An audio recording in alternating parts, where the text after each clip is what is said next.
right, I want to talk about all of this now. Joining me from, are you in Washington? Okay, Illinois Congressman Raja Krishnamoorthi. Congressman, good to see you. Hi, Fred. How are you doing? I'm great. All right, so are you confident there'll be a deal by midnight tonight?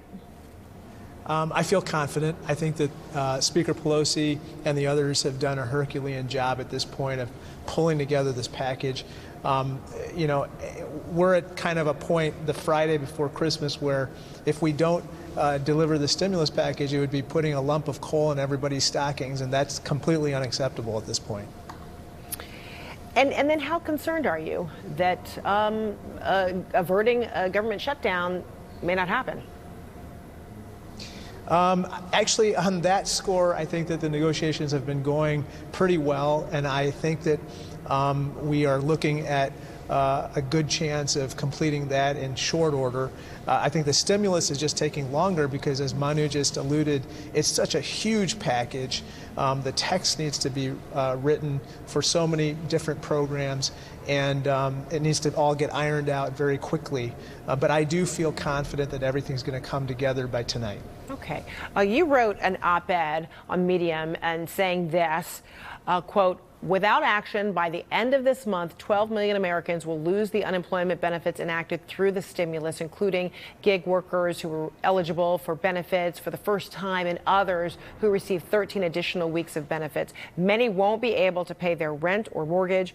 Food depositories already are facing record demand, even in suburban districts like mine. And once again, frontline healthcare workers, including my wife, an area doctor, are seeing local hospitals filling up with coronavirus patients." Do you feel like other members of Congress have been attuned to these needs, these signs of desperation, or do you feel like it's been falling on deaf ears and that's why we're now at this moment, encroaching on some very critical deadlines? I think everybody's feeling the pressure, Fred. It's funny, I just received some text messages about some constituent cases. We have a school bus driver who's worked for the district for 20 years. As you know, a lot of the schools are closed, and so he's on unemployment and he's facing a cliff.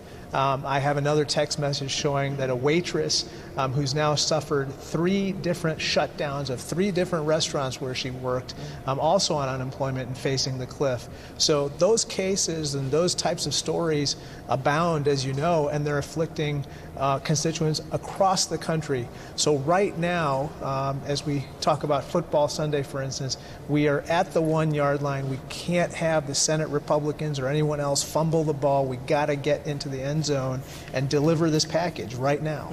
The president hasn't said a whole lot about this, nor has he said much about this cyber attack on U.S. agencies.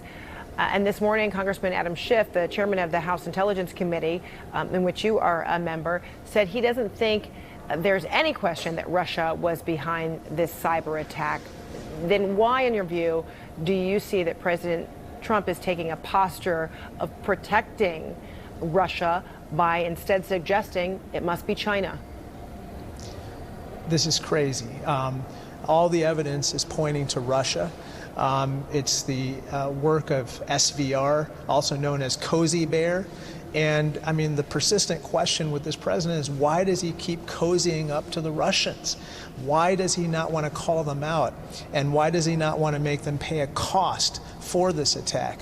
I'm glad that Joe Biden has already made it clear that in his administration there will be a cost, including sanctions, and that we are going to make cybersecurity a top priority because this is a massive attack, Fred, and the attack is persisting. It's even continuing today, and so we have to take this very seriously. What do you wish the response would be to this cyber attack? I think that we have to do a couple things.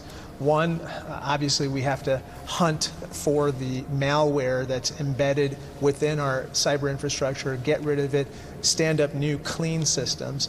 2, we have to pass this NDAA, which the president, by the way, has threatened to veto, which gives the DHS, the Department of Homeland Security, new authorities to keep our cyber infrastructure clean. And then 3rd, and this is very important, we have to exact a cost on the Russians for these repeated attacks on our cyber infrastructure.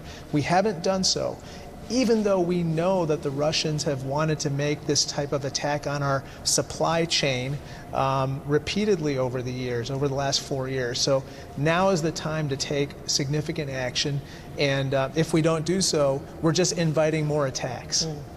Congressman Raja Krishnamoorthi, thank you so much. Have a Thank you, Fred. peaceful and safe holiday.